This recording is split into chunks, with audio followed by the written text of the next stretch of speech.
지난 시간에 우리는 일곱 천사의 일곱 대접 재앙이 하나님의 마지막 최종적 재앙이 될 것이다 라는 말씀을 들었습니다. 그리고 그 재앙을 통해서 하나님의 심판이 역사와 우주와 만물을 향한 또 인류를 향한 그 심판이 완료되는 재앙이 될 것이라고 했습니다.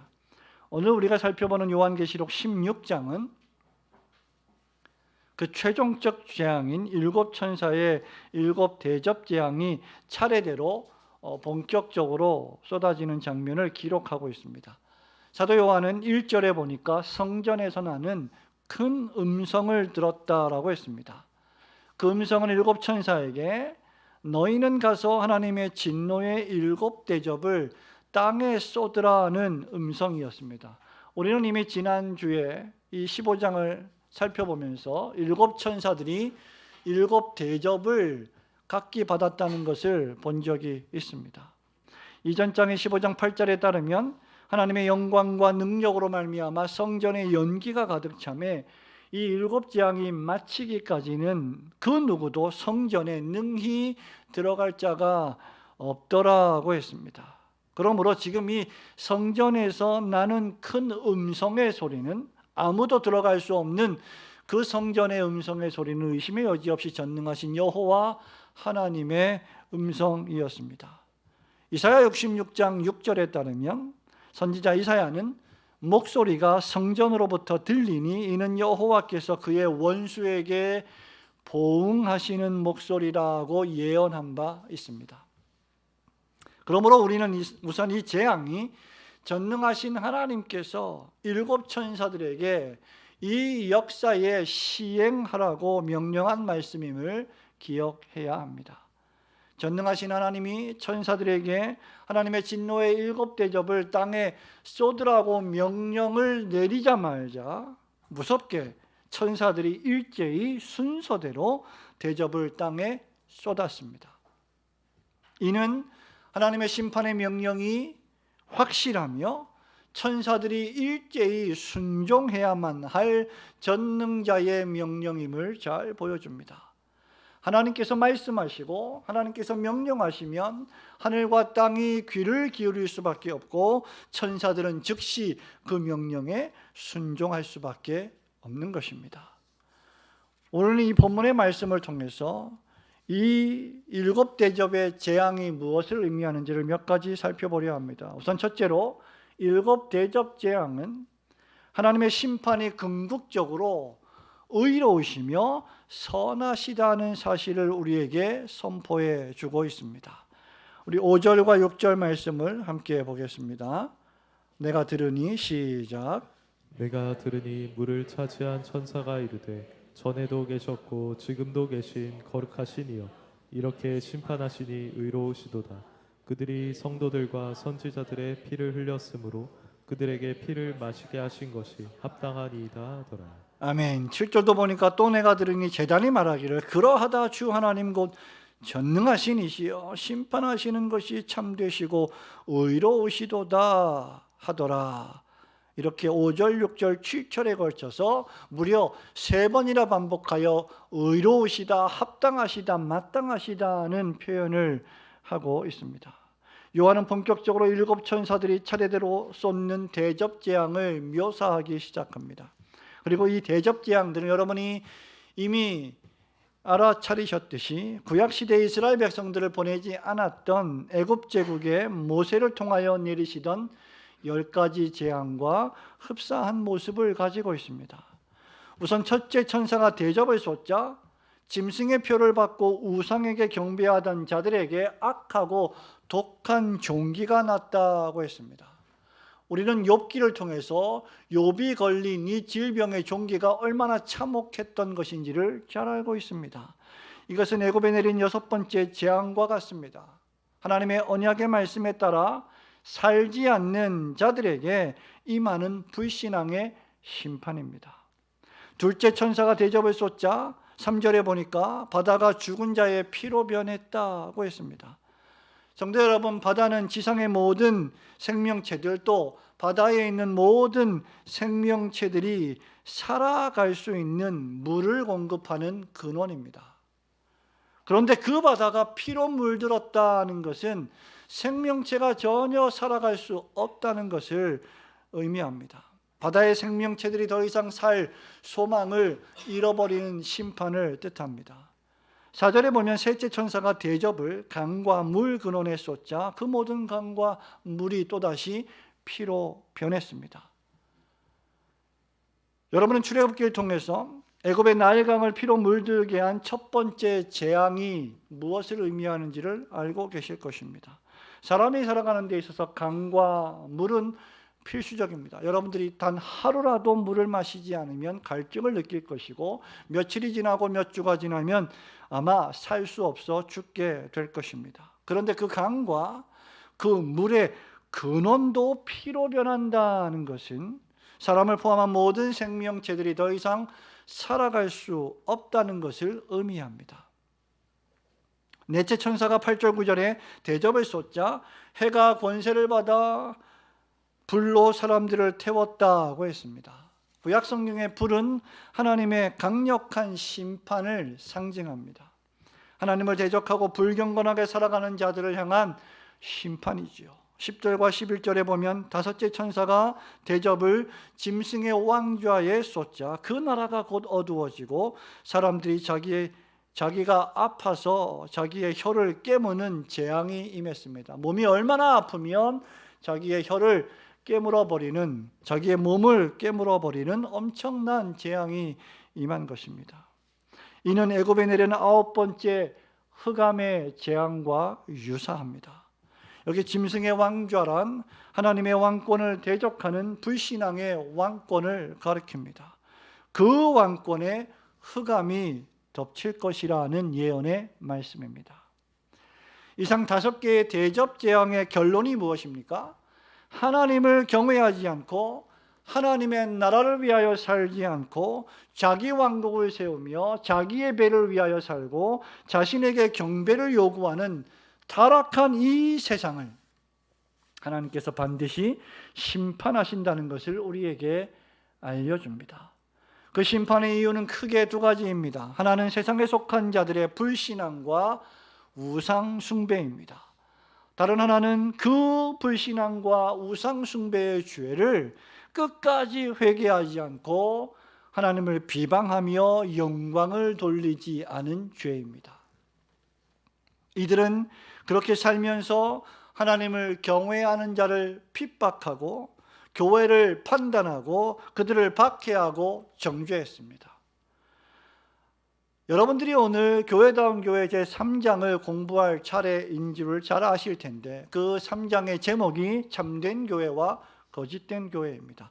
거짓된 교회의 특징 가운데 하나가 참되고 신실한 교회를 박해하고 정죄하고 판단한다는 것입니다. 그렇게 살면서도 이 악인들은 아무런 제재도 받지 않는 것처럼 보였습니다. 욥은 욥기 21장 6절에서 이렇게 말합니다. 어찌하여 악인이 생존하고 장수하며 세력이 강한 것이냐라고 탄식했죠. 10절에 보면 그들의 집이 평안하여 두려움이 없고 하나님의 매가 그들 위에 임하지 아니한다라고 고통스러워했습니다. 우리는 이렇게 하나님의 계명의 말씀을 지키며 매주 예배하며 단 하루도 죄를 지었을까 노심초사하며 제사를 드리고 속죄를 드리고 주님 앞에 거룩하고 경건하게 살려고 분투하는데 그렇게 살지 않는 악인들은 죽을 때도 호화롭게 죽고 아프지 않게 죽는 것 같다라고 욥은 생각한 것입니다. 그러나 성도 여러분, 하나님의 심판은 우리 눈에 오래 걸리게 보인다 할지라도 반드시 이루어질 것입니다. 사도 요한은 그것을 2000년 전에 하나님이 주신 환상의 계시 속에서 미리 목격했고 소아시아 7교회와 오고 오는 모든 고난받는 교회들을 위로하고 용기를 주기 위해서 이 말씀을 기록한 것입니다. 그러므로 우리는 이 각각의 대접 재앙이 역사 속에서 정확히 무엇을 의미하는지 또 무엇을 지칭하는지에 지나친 관심을 기울일 필요가 없습니다. 우리는 나무보다는 숲을 볼 줄 알아야 합니다. 이 대접의 재앙이 흔히 우리가 재난 영화나 현실에서 종종 등장하는 자연재해를 통한 지구 종말을 지칭하는지, 홍수나 지진이나 거대한 산불과 같은 기후변화를 통한 재앙을 지칭하는지는 중요한 것이 아닙니다. 중요한 사실은 하나님께서 회개하지 않는 죄인들을 향하여 반드시 심판하신다는 그 심판이 의로운 심판이라는 사실인 것입니다. 여러분, 우리 5절과 6절 말씀을 한 번 더 읽어보도록 하겠습니다. 내가 들으니, 시작. 내가 들으니 물을 차지한 천사가 이르되 전에도 계셨고 지금도 계신 거룩하시니요 이렇게 심판하시니 의로우시도다. 그들이 성도들과 선지자들의 피를 흘렸으므로 그들에게 피를 마시게 하신 것이 합당하니이다 더라. 아멘. 성도 여러분, 그러므로 우리 그리스도인의 삶은, 또 교회의 삶은 끝날 때까지 결코 끝난 것이 아닙니다. 하나님은 공의로우신 분이셔서 의인을 악인이라 하실 수 없고 악인들을 의인이라고 하실 수 없으십니다. 하나님은 의인을 영생으로 들이시고 악인들은 그 불로 마땅히 심판하실 것입니다. 하나님은 9절 말씀처럼 하나님의 이름을 비방하며 끝까지 회개하지 않고 주께 영광을 돌리지 않는 자들을 마지막 날에 마땅히 심판하실 것입니다. 그날의 이 무시무시한 심판을 통하여 하나님의 공의로우심이 만천하에 공개되고 드러나게 될 것입니다. 그러므로 하나님의 마지막 심판이 공의로우시고 거룩하신 심판이 될 것임을 믿으시고 그날까지 여러분의 믿음을 끝까지 지키며 인내하며 살아가시기를 주님의 이름으로 축원합니다. 두 번째로 이 7 대접 재앙은 결국 아마겟돈이라고 하는 장소에서 온 왕이 모여 전쟁을 벌이는데 그 전쟁을 통하여 하나님의 완전한 승리로 끝나는 심판이 될 것임을 선포합니다. 우리 16절부터 18절 말씀까지만 보겠습니다. 새 영이 히브리어로, 시작. 새 영이 히브리어로 아마겟돈이라 하는 곳으로 왕들을 모으더라. 7째 천사가 그 대접을 공중에 쏟음에 큰 음성이 성전에서 보좌로부터 나서 이르되 되었다 하시니 번개와 음성들과 우레소리가 있고 또 큰 지진이 있어 얼마나 큰지 사람이 땅에 있어 온 이래로 이같이 큰 지진이 없었더라. 아멘. 12절에 따르면 6번째 천사가 대접을 큰 강 유브라데에 쏟았습니다. 그 강물이 말라서 동방에서 오는 왕들의 길이 예비되었다고 했습니다. 이 유브라데 강은 지금도 현존하고 있는 장소입니다. 그리고 이어지는 말씀을 보면 개구리같이 새 더러운 영이 용의 입과 짐승의 입과 거짓 선지자의 입에서 나오는데 그들은 귀신의 영들이다 라고 했습니다. 우리가 지난 시간과 그 지난 시간에 끊임없이 목사가 여러분에게 강조하는 것 가운데 하나가 눈에 보이지 않지만 영적 세계가 있고 영적 존재들이 있다는 것을 우리는 의식해야 한다고 했습니다. 이 영들이 온 천하의 왕들을 선동합니다. 그리고 전능하신 하나님의 큰 날에 있을 전쟁을 예비한다고 했습니다. 그것이 바로 그 유명한 아마겟돈 전쟁입니다. 아마 여러분은 아마겟돈 전쟁이라고 하는 영화로 상영된 이 주제를 잘 알고 계실 것입니다. 12절부터 시작된 6번째 천사의 대접 재앙의 핵심은 이제까지 시행되었던 5개의 대접 재앙에도 회개하지 않은 자들을 향한 재앙입니다. 하나님께서 유브라데 강을 마르게 하셔서 동방의 왕들을 준비하셨습니다. 여기 동방의 왕들은 그 당시에 최강 대국인 로마 제국과 그 제국을 통치하던 황제들조차 매우 두려워했던 동쪽 지방의 파르티안 제국의 기마병들을 가리키는 말입니다. 신학자들은 구약시대의 동방의 왕을 바벨론을 무너뜨리는 고레스 왕의 출현으로 해석하기도 합니다. 또한 로마를 치기 위한 파르티안 제국의 출현으로 보기도 합니다. 하지만 중요한 사실은 하나님께서 이들의 길을 예비하셨다라는 것입니다. 아울러 개구리 같은 새 더러운 영도 천하의 모든 왕들을 아마겟돈이라는 곳으로 불러 모아 전쟁을 준비하고 있다고 했습니다. 여기 아마겟돈이라고 하는 하르마겟돈이라고 하는 이 단어는 히브리어인데 구약의 무기또 평원을 가리킵니다. 이 무기또에서 전쟁이 많이 벌어졌습니다. 약 가로 세로 20에서 30km 정도밖에 되지 않는 그렇게 큰 지역은 아닌 평원입니다. 드보라와 바락의 전쟁이 여기서 벌어졌었고 요시야 왕이 전사했던 곳도 바로 이 무기또 평원입니다. 그런데 개구리 같은 새 더러운 영이 이 무기또의 아마겟돈에 온 천하 왕들을 모을 것이라고 요한이 예언하고 있는 것입니다. 여기서 온 천하의 왕들이 모여 전쟁을 일으킬 것이라 하는 말입니다. 한번 생각해 보십시오. 지금 우크라이나와 러시아가 전쟁을 벌이고 있습니다. 그런데 20km, 30km밖에 되지 않는 이 평원에 온 천하의 모든 왕들이 다 모여서 전쟁을 벌인다는 것은 논리적으로나 문자적으로 이해가 될 수 없습니다.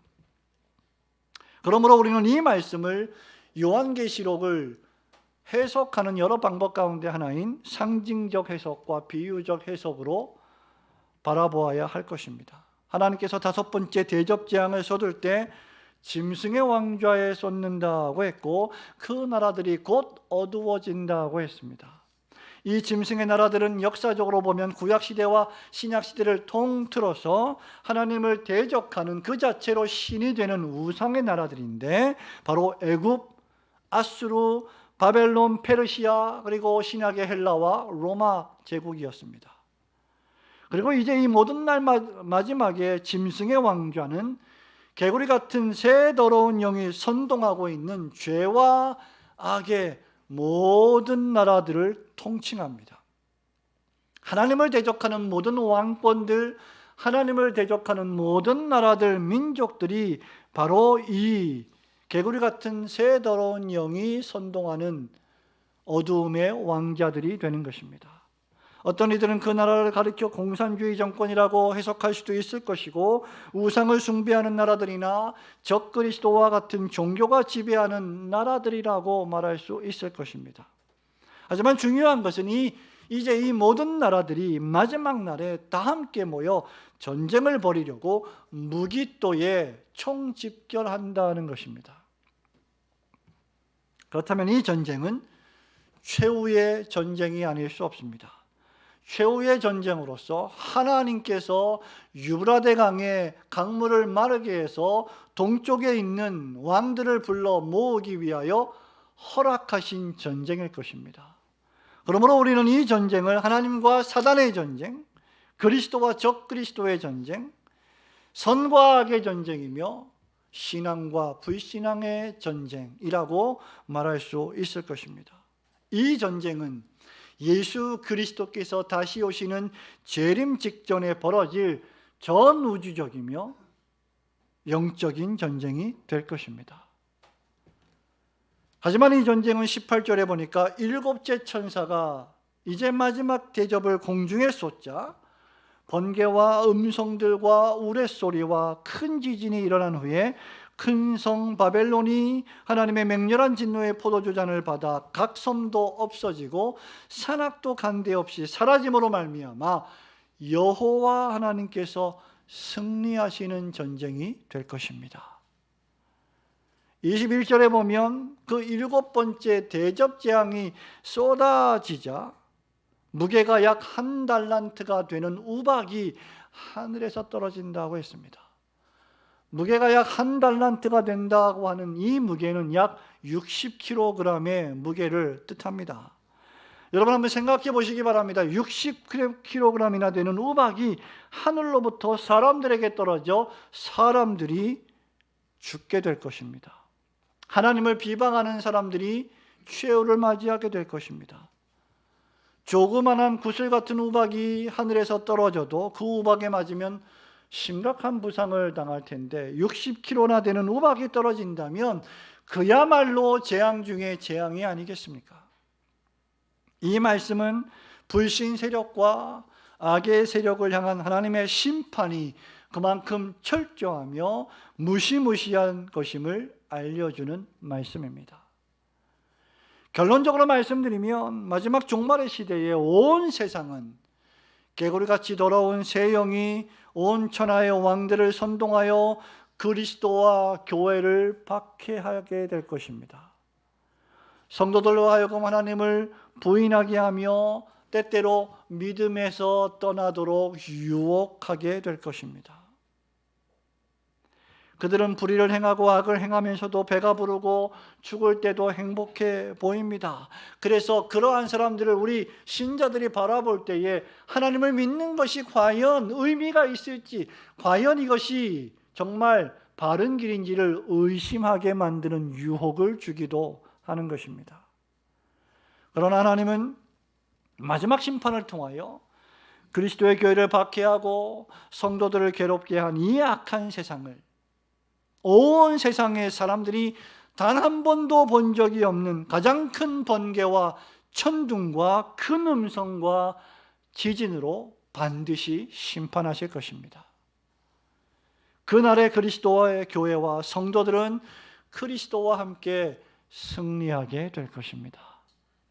그러므로 일곱 대접 재앙을 통하여 하나님의 궁극적이고도 최종적인 심판이 여러분 개인의 인생에도 있을 것이고 온 우주에도 있을 것임을 깨달으시고 그 마지막 날을 믿음으로 기다리시는 성도들이 되시기를 주님의 이름으로 축원합니다.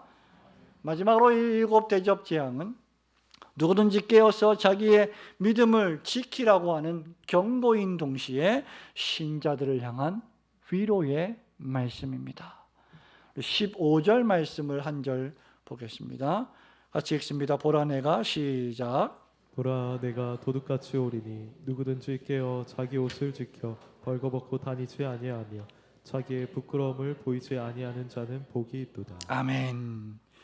여러분의 성경책에 기록된 이 요한계시록 16장을 주의 깊게 보시면 총 21절 가운데 유일하게 한 절만 붉은색으로 기록되어 있는 것을 여러분은 발견하게 될 것입니다.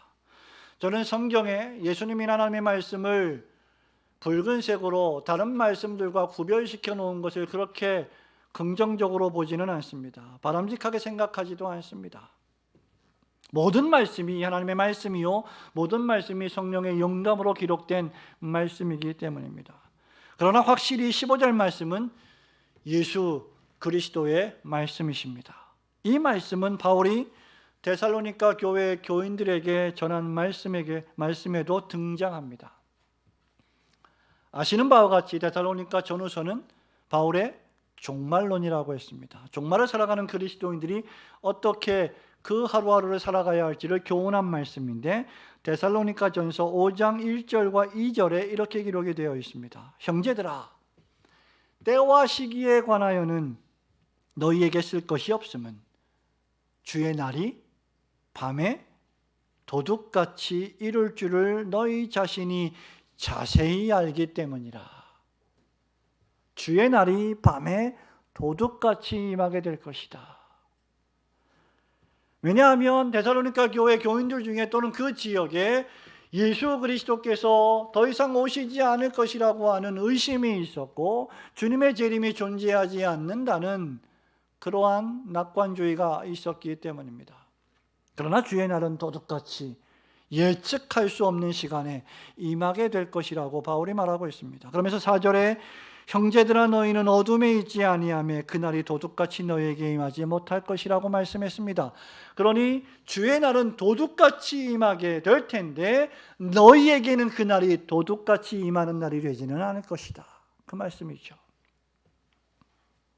말하자면 하나님을 대적하고 그리스도와 교회를 핍박하며 예수를 잘 믿는 성도들을 박해하며 고통스럽게 했던 이 세상을 칭찬하면서 오히려 평안하다, 안전하다, 자신만만해 하는 마음을 주는 거짓 선지자들과 그들의 말을 듣고 마음을 매우 심히 놓은 악인들에게 멸망이 갑자기 이르러 결코 피하지 못하게 될 것이라는 말씀입니다.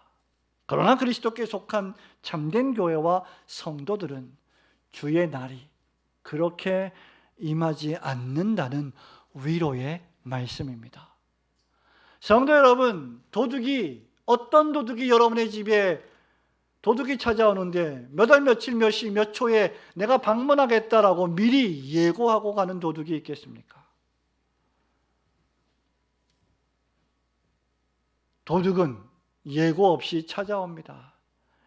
주님께서 이렇게 말씀하신 것은 우리에게 우리의 신앙을 점검하고 각성하며 깨어 있어야 할 것을 교훈하는 말씀이며, 동시에 악인에게 이 날이 엄청난 심판의 날이 될 것임을 위로해 주는 말씀이 되는 것입니다. 동시에 요한은 그렇기 때문에 누구든지 깨어 자기 옷을 지켜 벌거벗고 다니지 아니하면 복이 있을 것이다 라고 말했습니다. 이것은 경고의 말씀이죠. 예수 그리스도의 재림이 도둑같이 온다는 표현은 말씀드린 것처럼 예고 없이 예측 없이 갑작스럽게 이루어진다는 것입니다. 그 그리스도의 재림이 오늘이 될지 내일이 될지 오늘 밤이 될지 며칠 후가 될지 우리는 알 수 없습니다. 그래서 성경에는 항상 끊임없이 강조되는 말씀이 있는데 근신하라, 깨어라 라는 말씀입니다. 주의 날이 임할 것을 간절히 사모하라고 했습니다. 그렇게 아무런 준비도 안 하고 자기 힘과 권력만 믿고 자기 배만 위하여 불신앙으로 불경건하게 자기 육체만을 위하여 살아가는 자들은 그 날을 결코 피할 수 없을 것입니다. 임신한 여자에게 해산의 고통이 갑작스럽게 이름과 같이 멸망이 갑자기 그들에게 이르게 되어 그들이 결코 피하지 못할 것이라고 바울은 데살로니가전서 5장 3절에서 계속하여 강조하고 있습니다. 그러나 참된 교회들과 성도들은 이 종말의 때를 준비하며 살아갑니다. 깨어서 자기 옷을 지킵니다. 벌거벗고 다니다가 수치를 당하는 일이 없게 합니다. 자기 옷을 지켜 벌거벗고 다니다가 수치를 당한다는 것은 신자가 하나님이 불러주신 그 자신의 신분에 걸맞지 않는 삶을 살다가 당하는 수치를 가리킵니다. 만일 하나님께서 여러분을 불러 구원하여 주시고 죄를 씻어주시고 거룩한 직분을 맡겨주셨는데 그 거룩한 직분과 사명의 부르심에 합당하게 살지 않는다면 그는 그날에 수치를 당하게 될 것입니다. 만일 그가 짐승의 표를 받고 우상을 숭배하고 미신을 추구하고 하나님을 잊어버리며 살아간다면 그저 그가 예배를 드리는 것이 기복주의에 불과하다면, 종교적인 행위에 불과하다면 그는 하나님의 심판을 면하기 어려울 것이고 수치와 창피와 모욕을 피할 수 없을 것입니다. 우리 예수님께서 마태복음 7장에서 그렇기 때문에 나더러 주여 주여 하는 자마다 다 하나님의 나라에 들어갈 것이 아니요 내 아버지의 뜻대로 행하는 자라야 들어가리라고 경고하신 것입니다. 성도 여러분, 어떤 이들은 각각의 대접재앙이 마치 무슨 암호를 풀듯이 역사 속에서 벌어지는 어떤 특정한 사건이라고 주장하는 것을 좋아합니다. 어떤 이들은 아마겟돈 전쟁이 제3차 중동 전쟁이 될 것이라는 예언이라고 주장하기도 합니다. 그러나 개구리 같은 더러운 새 영이 벌이는 이 아마겟돈 전쟁은 단순히 지상 전쟁이나 물리적인 전쟁만을 의미하지는 않습니다. 우리 교회와 성도들이 하나님 중심, 말씀 중심, 교회 중심의 삶을 살지 못하게 현혹하고 유혹하는 세상의 모든 죄와 악을 동원한 전쟁입니다. 여러분, 이 세상의 문화가, 이 세상의 가치들이 얼마나 여러분들의 시선을 분산시켜 하나님께 집중하지 못하게 만듭니까? 이 세상의 문화와 쾌락이 우리로 하여금 얼마나 하나님의 말씀을 읽지 못하게 만듭니까? 이 세상의 삶이 얼마나 우리를 분주하게 만들어서 무릎을 꿇고 기도하지 못하게 만듭니까? 그들은 때로 교회와 성도들을 협박하고 위협합니다. 그들은 때로 교회와 성도를 쾌락과 타락과 기복주의 신앙으로 유혹하고 미혹합니다.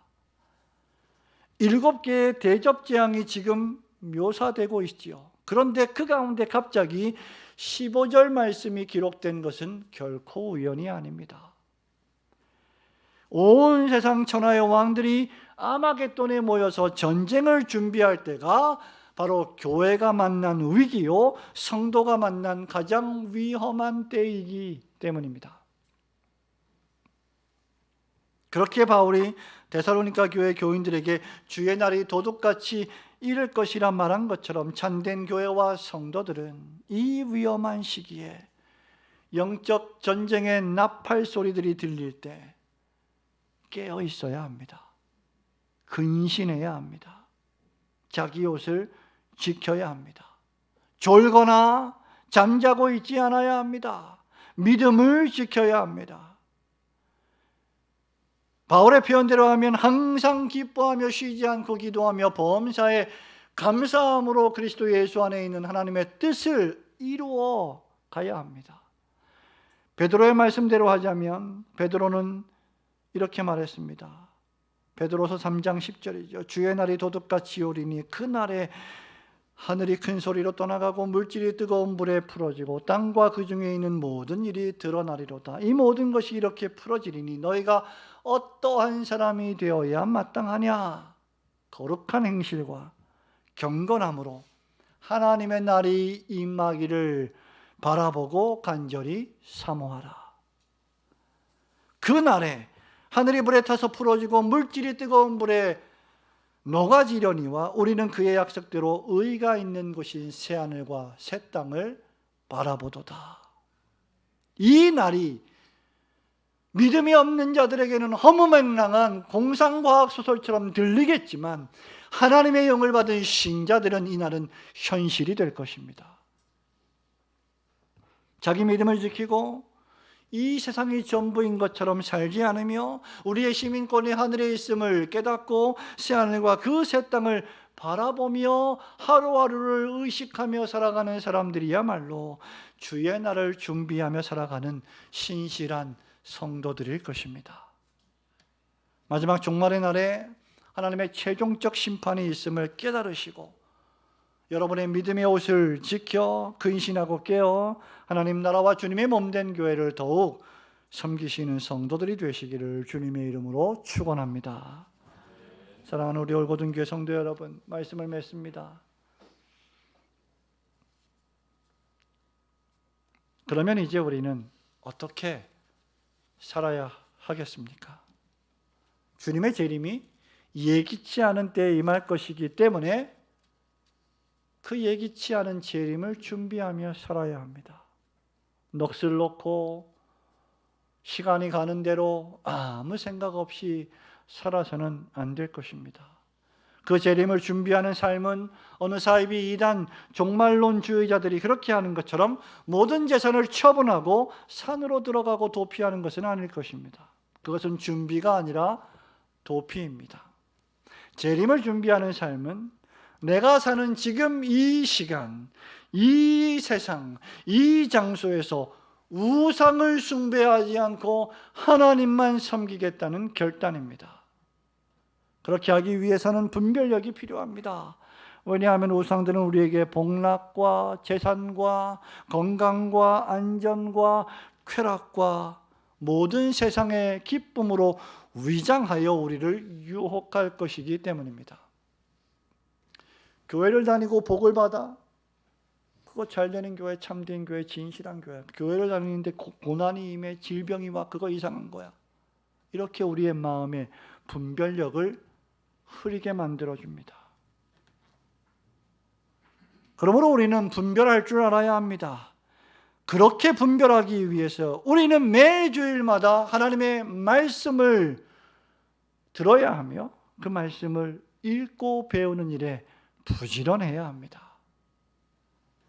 주님이 부르시는 안식의 날에 하나님을 예배하는 일에 최선을 다해야 합니다. 우리에게 주신 모든 소유물과 재능을 다 동원하여 그리스도의 이 구원의 복음, 영원한 복음을 할 수 있는 만큼 많은 사람들에게 전하는 일에 최선을 다해야 합니다. 이 일을 위해 참된 교회와 성도들은 항상 근신하며 깨어 있을 것입니다. 바로 이것이 재림을 준비하는 삶이며 새하늘과 새 땅을 바라보는 삶이 될 것입니다. 우리 모두의 삶이 이렇게 주님이 말씀하신 것처럼 깨어 근신하여 자기 옷을 지켜 벌거벗고 다니지 아니하는 복을 누리는 성도들이 되시기를 주님의 거룩하신 이름으로 축원합니다. 아멘.